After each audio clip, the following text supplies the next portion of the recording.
अस्सलाम वालेकुम व्यूअर्स। इस वक्त मैं आपको बड़े साइज़ में अम्ब्रेला कट कुर्ती बनाकर दिखा रही हूँ।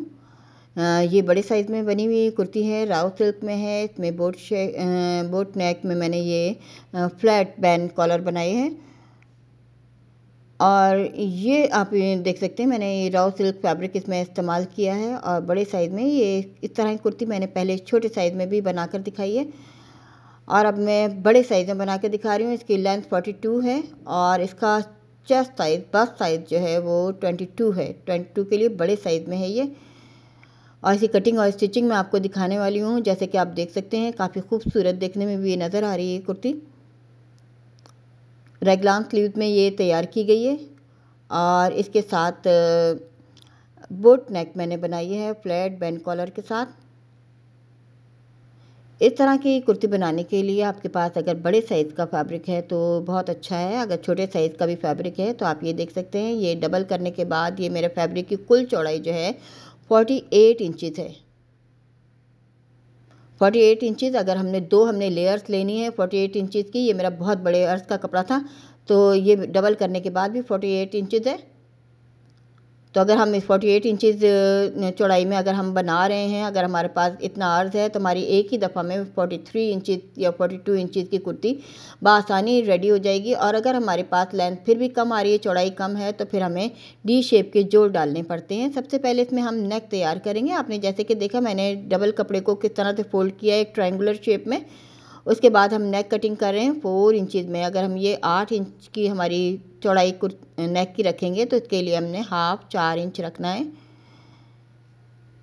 तो नीचे से मैंने 4 इंच लिया है तो ये अंदर से हमारी कुल चौड़ाई तकरीबन 6 इंच है। 6 इंच नेक की चौड़ाई है। कुछ इसमें नेक जो है बाजू में भी आती है, रेगलान स्लीव्स के बाजू में कटिंग होती है नेक की, तो 1-1 इंच उसमें इजाफी होके ये तकरीबन 8 इंच की हमारी ये नेक रेडी होगी। अब मैं यहाँ से अपनी इसकी लेंथ पूरी करूँगी 43 इंचज़। ये आप देख सकते हैं 43 इंचज़ तक ये मेरा पूरी ये आ रही है लेंथ। अगर ये हमारी लेंथ कम भी हो जाती है चौड़ाई कम की वजह से तो हम क्या करेंगे, आखिर में हमें जोड़ डालना पड़ता है। डी शेप के हमारे जोड़ डलते हैं उसमें। ये देखें इतना बड़ा, हम जितना हमारी चौड़ी लेंथ रखना चाहते हैं उसके हिसाब से हम जोड़ डालेंगे। लेकिन चूँकि मेरी लेंथ ये बिल्कुल पूरी हो रही है 43, तो उसके हिसाब से मुझे जोड़ डालने की बिल्कुल भी ज़रूरत नहीं है। अगर आपके पास भी 48 इंचज़ चौड़ाई का कपड़ा है तो आप बग़ैर किसी जोड़ के बआसानी बना सकते हैं। लेकिन अगर आपकी चौड़ाई कम है तो फिर आपको इसमें नीचे डी शेप के जोड़ आएंगे। अब आप देखें 43 इंचज़ पर मैं सब जगह से एक जैसे निशान लगा रही हूँ। आप ये देखें इंची टेप की मदद से मैंने एक राउंड शेप में इस तरह से निशान लगाया। अगर हम ऊपर से हम इसकी लेंथ लेते जाते हैं और नीचे से हमें हर जगह से 43 इंचज़ ही रखना है तो ये हमारी पूरी एक राउंड शेप की ये कुर्ती की डिज़ाइनिंग हो जाती है। ऊपर से ये छोटा सा सर्कल हमने नेक का कटिंग किया है और नीचे से ये पूरी 43 लेंथ के बाद मैंने ये नीचे का एक राउंड शेप में सर्कुलर मैंने एक लाइन लगाई है। और जैसे कि आपने देखा है कि मैं इंची टेप से नाप कर मैंने इसको कटिंग किया है। फिर हम इसको सीज़र की मदद से हम अपनी लाइन पर, अपने निशान पर कटिंग करेंगे। बड़े साइज़ की चीज़ों को दिखाना, कैमरे में फ़ोकस करना इतना आसान नहीं होता है, इसलिए मैं कोशिश है कि मुख्तलिफ़ तरीक़ों से मैं आपको इसको पूरे पैटर्न को दिखाने की कोशिश कर रही हूँ। तो ये कुछ शेप बिल्कुल वही हो जाएगी। ये डिज़ाइन जैसे कि आपको मालूम होगा कि मैंने छोटी बच्ची के लिए 8-9 साल की बच्ची का पहले बनाकर दिखाया है। अब मैं इसको 43 लेंथ में दिखा रही हूँ। पहले तकरीबन मैंने 28-30 लेंथ में बनाई है ये कुर्ती। अब इसकी इस तरह डबल कुर्ती की 4 लेयर्स आपको नज़र आ रही हैं। जब हम इसको खोलेंगे तो ये 2 लेयर्स होंगी, यानी कि एक फ्रंट के लिए और एक बैक के लिए। अब ये बाजू का कपड़ा जो हमारा तिरछा कपड़ा जो कटिंग का बचा हुआ था उसी में से मैंने बाजू का कपड़ा अलग कर लिया है। तो इसके लिए मैं आपको बता रही हूँ कि ये बाजू की जितनी हमारी लेंथ रखनी है 23, अगर मैं बाजू की लेंथ रखती हूँ तो 7.5 इंच शोल्डर की, यानी कि ये जो आप देख रहे हैं लंबा सा बाजू है। नॉर्मल से ज़्यादा लेंथ इसकी इसलिए है कि इसमें शोल्डर का भी साइज़ है 7.5 इंच शोल्डर और हमारा 23 इंच हमारा स्लीव्स की लेंथ लगाएं, 8 इंच चौड़ाई। तो ये तब ये हमारी 31 इंचज़ लेंथ लिए मैंने। स्लीव्स की लेंथ 31 इंचज़ लिए। इसमें 7.5 इंच शोल्डर का साइज़ है। हाफ़ शोल्डर की जो हम कटिंग करते हैं 15 इंच के शोल्डर का हाफ़ जितना होता है। अब हमने यहाँ से इसका चेस्ट साइज़ लेना है 22 लेना है, तो मैं 11.5 हाफ जो है वो 11 होता है 22 का, तो मैं 11.5 लूँगी सिलाई के लिए। अब यहाँ तक का हमारा आर्म होल आएगा, जहाँ तक हमारा इसका बस्ट साइज़ जितनी हमें चौड़ाई चाहिए उतना ही बड़ा हम स्लीव्स का आर्म होल रखेंगे। अब आप देखिए मैंने इसको बिल्कुल वर्टिकल शेप में पहले बिछाने के बाद इसको हल्का सा कर्व देना है, क्योंकि जब हम शोल्डर की कटिंग करते हैं तो हल्का सा उसमें तिरछापन बनाते हैं, तो वो तिरछापन मैं यहाँ पर इस तरह से ले रही हूँ। मैं बिल्कुल स्ट्रेट नहीं रखूँगी, बल्कि इसको थोड़ा सा हम यूँ तिरछा रखेंगे इसको शेप देने के लिए। और पूरा मैंने लिए, आप देखें बिल्कुल मैंने नेक के पास से इसको स्लीव्स को रखा है, क्योंकि इसमें शोल्डर की चौड़ाई भी इसी के अंदर स्लीव्स के अंदर है, हमारी हाफ शोल्डर की, और स्लीव्स की लेंथ प्लस शोल्डर लेंथ, तो हमें इसकी लेंथ लेनी है स्लीव्स की। अब मैंने इसको इस तरह से बिछाया है कि ये थोड़ा सा कर्व ले रहा है, और अब जो मेरा निशान है, जो मेरा कुर्ती का निशान है, मैंने इसी के ऊपर स्लीव्स का निशान लगा देना है। अब ये देखें जहाँ से मेरे स्लीव्स, ये जो कुर्ती का निशान है इसी के ऊपर मैंने निशान लिया है, ये देखें यहाँ से बिल्कुल आर्म होल इसके मुताबिक कटिंग हो रहा है।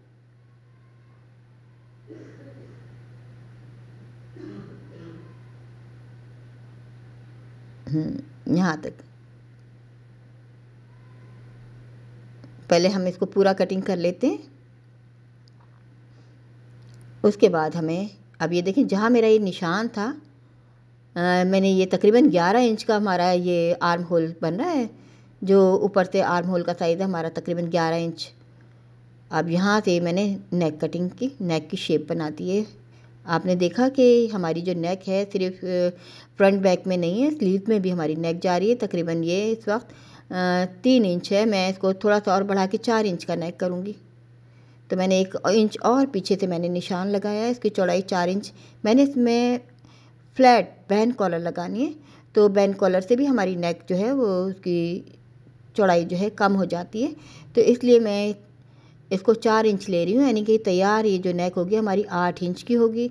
और ये हमारे ये बैंड कॉलर जो लगने के बाद जो है ये तकरीबन 1.5 से 2 इंच हमारा कम हो जाएगा, और कुछ ये सिलाई में आकर भी ये नेक कम हो जाएगी। तो ये कुल मिलाकर हमारी नेक के अंदर की चौड़ाई जो है वो 7 इंच होनी चाहिए। यहाँ से आप ये देखें 11 इंच है, और 11 इंच का ही हमारा आर्म होल है। तो अब आप ये देख सकते हैं मैंने ये कटिंग किस तरह से की है। कटिंग तकरीबन ये इसकी कंप्लीट हो गई है। अभी मैं आपको इसकी फ्रंट की नेक भी अलग से कटिंग करके दिखाऊंगी। अब स्लीव्स की चौड़ाई भी हमें अपनी मर्ज़ी के मुताबिक जितनी हम चौड़ाई रखना चाहें, मैं 6 इंच का स्लीव्स रखूँगी नीचे से, तो 6.5 इंच पर मैं निशान लगाकर इसको कटिंग कर रही हूँ। जितना हम स्लीव कफ़ वाला बनाना चाहें ये हमारी अपनी चॉइस है। हम इसमें फिटिंग वाले स्लीव बनाना चाहते हैं या कफ़ वाले बनाना चाहते हैं या कोई और डिज़ाइनिंग करना चाहें तो बआसानी हम कर सकते हैं, ये हमारी अपनी मर्ज़ी है।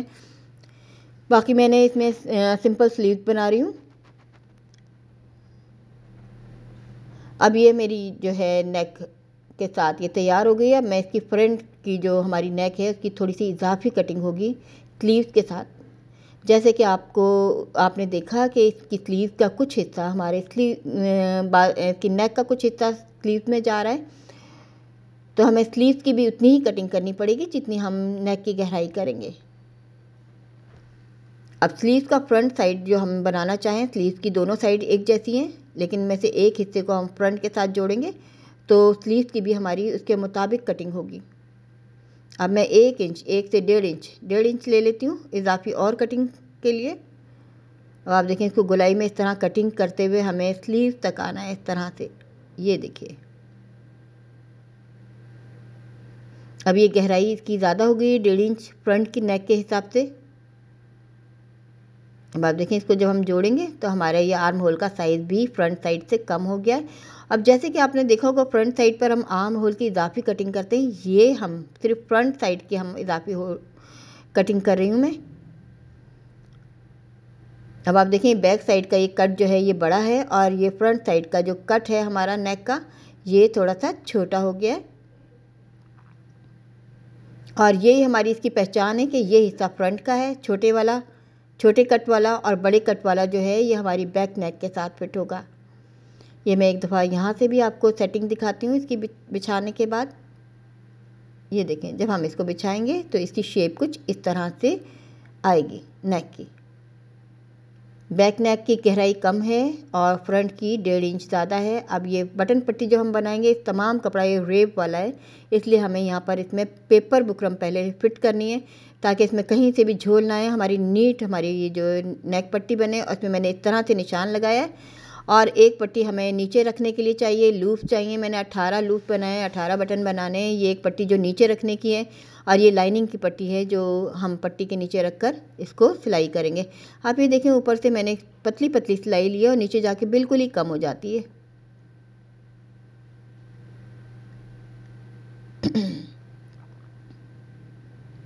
ये मैंने पॉइंटर से निशान लगाया हुआ है। नीचे से देखें बिल्कुल बारीक सिलाई है। पेपर बुकरम लगाने का एक फ़ायदा ये भी होता है कि हमारे कपड़े के धागे निकलने का कोई ख़तरा नहीं रहता है।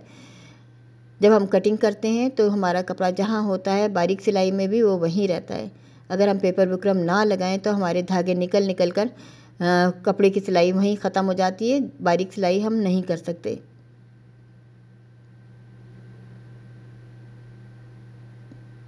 ये देखें, अब बिल्कुल सिरे पे जाने के बाद ये हल्के हल्के 2 तिरछे कट भी इस तरह से लगाने हैं। ये देखें बिल्कुल इस तरह से। अब इसको हम पलट देंगे, पट्टी को पलटने के बाद हमें इसको ये देखें आयरन कर लेना है। ये देखें, जब हम पलटेंगे तो ये बिल्कुल आसानी के साथ इस तरह से हमारी ये आयरन होने के बाद कुछ इस तरह से हमारी शेप बन जाएगी। अब ये 2 इंच चौड़ाई की हमने पट्टी लेनी है, बिल्कुल हमारी बटन पट्टी की साइज़ की हमें ये पट्टी चाहिए। इसको ऊपर से हम इस तरह से सिलाई करेंगे और इस पर अब हम लूप्स लगाना शुरू करेंगे।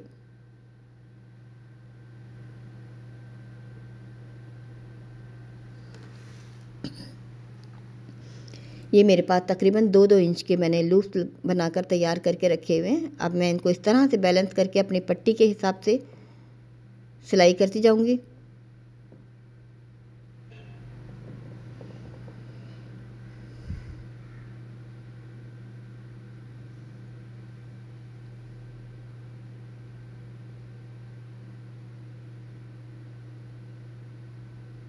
करीब करीब ये मैं लूप्स लगा रही हूँ पट्टी के मुताबिक। ऊपर से एक साइड से, राइट साइड से मुझे बैलेंस करना है इनको पट्टी के लूप्स को, क्योंकि कटिंग में लूप्स कभी कभी छोटे बड़े भी ज़्यादा हो जाते हैं। तो ये हमें ऊपर की जो पट्टी का निशान है उसके मुताबिक मैं इसको बैलेंस कर रही हूँ।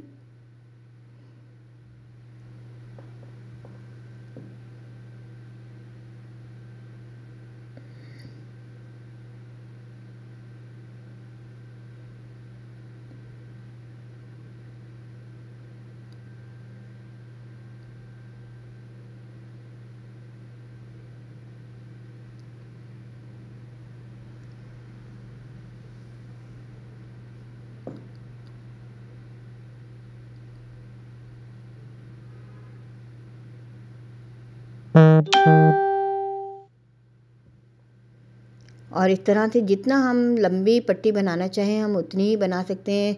ये हमारी मर्ज़ी है, नेक का डिज़ाइन जैसा भी बनाना चाहें। मैंने बच्ची के लिए सादा बटन पट्टी बनाई है, कुर्ता पट्टी बनाई है और अब मैं बड़े साइज़ में लूज़ वाली पट्टी बना रही हूँ।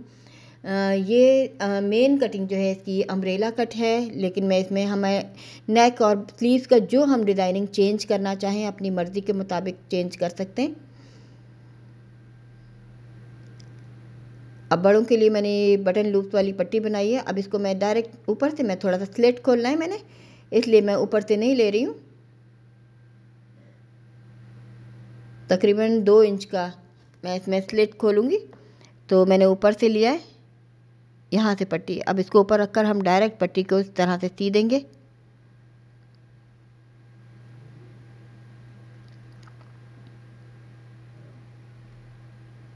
और यहाँ पर हम इसको पक्का कर लेंगे सिलाई को थोड़ा सा।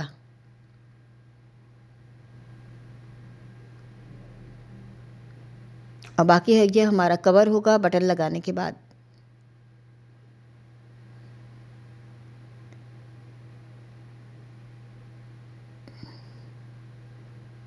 अब अगला मरहला जो है हमारा ये आर्म होल तैयार करने का है। अब ये जो छोटा कट है ये फ्रंट साइड का आर्म होल का हिस्सा है। स्लीव का को इसके साथ हमारी कुर्ती के फ्रंट के साथ जोड़ा जा रहा है। याद रहे कि छोटा कट जो है ये फ्रंट के स्लीव्स का है। अब ये दूसरी साइड का कट भी, ये देखें, इसमें जो छोटा कट है मैं दूसरी साइड पर दूसरे आर्म होल पर जोड़ लेंगे। एक तरफ दाएं तरफ जोड़ा है मैंने, एक तरफ बाएं तरफ।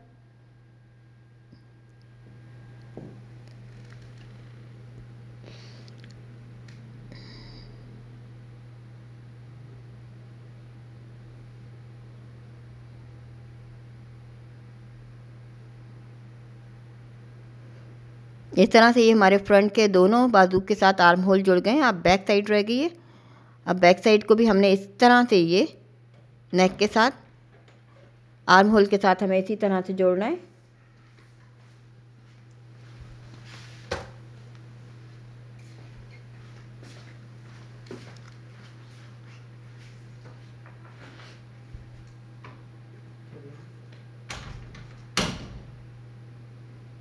अब ये आखिरी आर्म होल रह गया हमारा बैक साइड का और एक स्लीव का।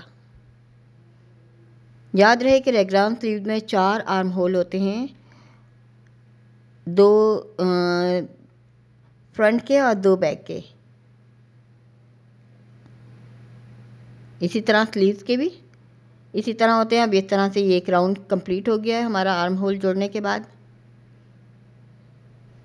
अब हम इसमें नेक रेडी करेंगे। डबल करना है। अगर हम इसमें मज़ीद, अगर हमें इसकी शेप में कमी नज़र आती है राउंड में, तो हम इसको मज़ीद और शेप दे सकते हैं। ये देखिए, ये कोई शेप इस तरह से नज़र आएगी। अब इसको मैंने आयरन करके बिछा लिया है। जिस तरह की मेरी नेक की शेप है, मैंने इस तरह से डबल पेपर बुकरम का पीस लिया है। इसको नीचे रखकर जैसी जैसी मेरी नेक की शेप है इसी के मुताबिक मैंने इसको डिज़ाइन करना है।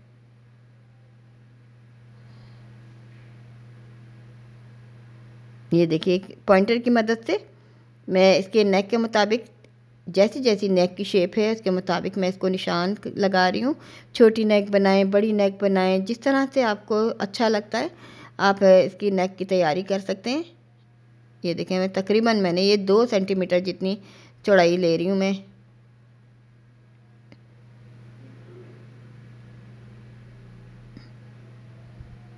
याद रहे कि 1 इंच में 2.5 सेंटीमीटर होते हैं। अब ये नीचे की साइड से मैं इसको 1 पाँव की सिलाई, जो सिलाई का हिसाब है वो बढ़ा कर ले रही हूँ। इसमें मैंने पेपर बुकरम पर ही सिलाई करनी है, क्योंकि अच्छे तरीके से ये हमारी जो बाज़ार की पेपर बुकरम्स आती हैं ये बहुत अच्छे तरीके से पेस्ट नहीं होती हैं हमारे फैब्रिक पर, अक्सर हमारी उसमें से हटने लगती हैं। तो बैन पर मैं इसकी पेपर बुकरम पर भी थोड़ी थोड़ी सिलाई करूँगी तो ये कम हो जाएगी। हमें इसको यहाँ से बैलेंस करना है। पूरी चौड़ाई मैंने अंदाजे से कटिंग की थी। अब इसको हर जगह से इस तरह से रखकर हमें इसको बैलेंस करना है। ये पट्टी हमारी एक ही साइज़ की होनी चाहिए। तकरीबन ये 1 से 1.25 इंच, 1 इंच से थोड़ी सी ज़्यादा मेरी पट्टी चौड़ी है, लेकिन जब मैं सिलाई करूँगी तो ये तकरीबन 2 सेंटीमीटर की पट्टी रहेगी। अब आप इसकी शेप देख सकते हैं किस टाइप की शेप है। ये नून शेप भी नहीं कह सकते हैं इसको, थोड़ा सा हट कर है। हमें एक दफ़ा फिर मैं आपको ये बैलेंस दिखाती हूँ कि हमें किस तरह से इसको बैलेंस करना है। ये फ्रंट की पट्टी जो नीचे की तरफ गहराई में झुकी हुई है, इसी के मुताबिक हमें बैक के हिसाब से इसको सेटिंग करनी है। ये हमारी पेपर बुकरम की पट्टी तैयार हो गई। अब हमें इसको फैब्रिक पर पेस्ट करना है। ये देखें, नेक ये हमारी पेपर बुकरम की तैयार है। मैंने इसको आयरन कर लिया है एक फैब्रिक पर और डबल फैब्रिक रख लिया है। अब अंदर की तरफ हम इसको सिलाई करेंगे। ये मैं पतली पतली पेपर बुकरम पर भी सिलाई कर रही हूँ, सिर्फ मेरी फैब्रिक पर सिलाई नहीं है।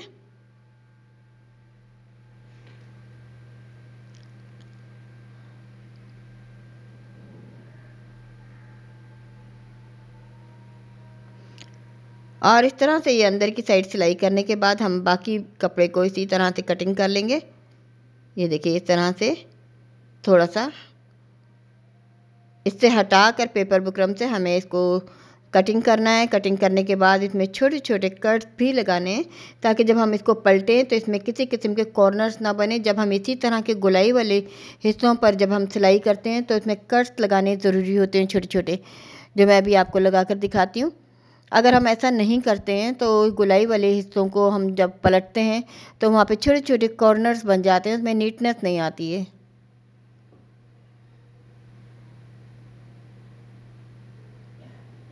अब आप देखिए मैंने फैब्रिक को थोड़ा सा बढ़ा कर कटिंग की है, जबकि सिलाई मैंने बुकरम पर भी करनी है।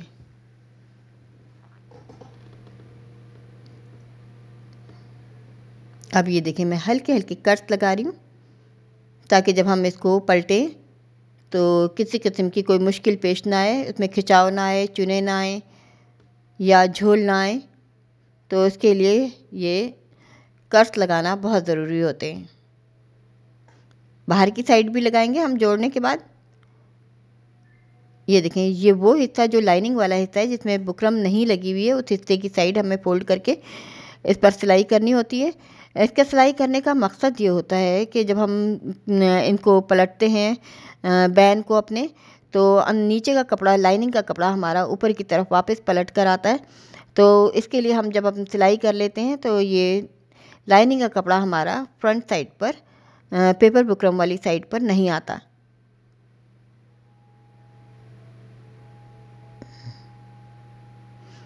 अब इसको अच्छा सा आयरन कर लेंगे। हम इस तरह से फोल्ड करके सिलाई वाला हिस्सा लाइनिंग की साइड कर दिया है।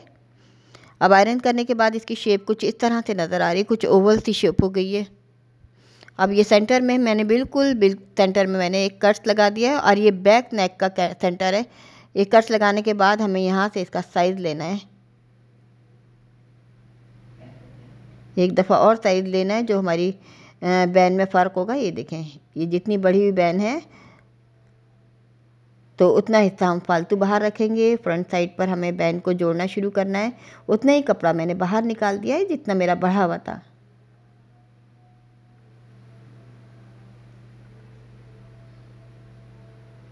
अब आराम आराम से सीते जाएंगे, बहुत एहतियात से इसको सिलाई करना है, क्योंकि तमाम जो हमारी बैन है ये बहुत ज़्यादा गोलाई में है और हमारी नेक भी बहुत ज़्यादा गोलाई में है। तो थोड़ा थोड़े हिस्से को हमने आराम आराम से इसको सीना है।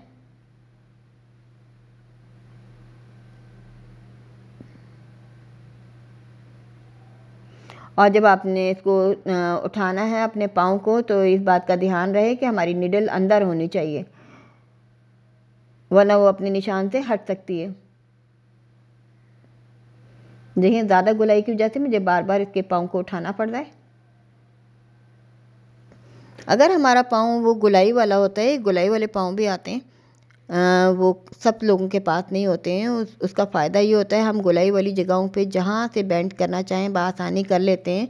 लेकिन चूँकि ये हमारे आम पाँव होते हैं इसके, तो हमें थोड़ा थोड़ा उठाकर करना पड़ता है। ये देखें, इस तरह से हमारी बैन पूरी होगी। बैन की हमेशा मैं साइड की सिलाई जो है बाद में करती हूँ। उसका फ़ायदा ये होता है, आप ये देख सकते हैं, जो हमारा ये सामने का फ्रंट का हिस्सा है, अब यहाँ से मैं बैलेंस कर रही हूँ। अब मैं बिल्कुल सीधी सिलाई बआसानी कर सकती हूँ। दूसरी साइड से भी मैंने इसको इस तरह से बैलेंस करना है अपनी बैन को। ये लें, अब इसको इस तरह से पलटना है। पलटने के बाद अब हम डायरेक्ट इसको इस तरह से सिलाई करेंगे।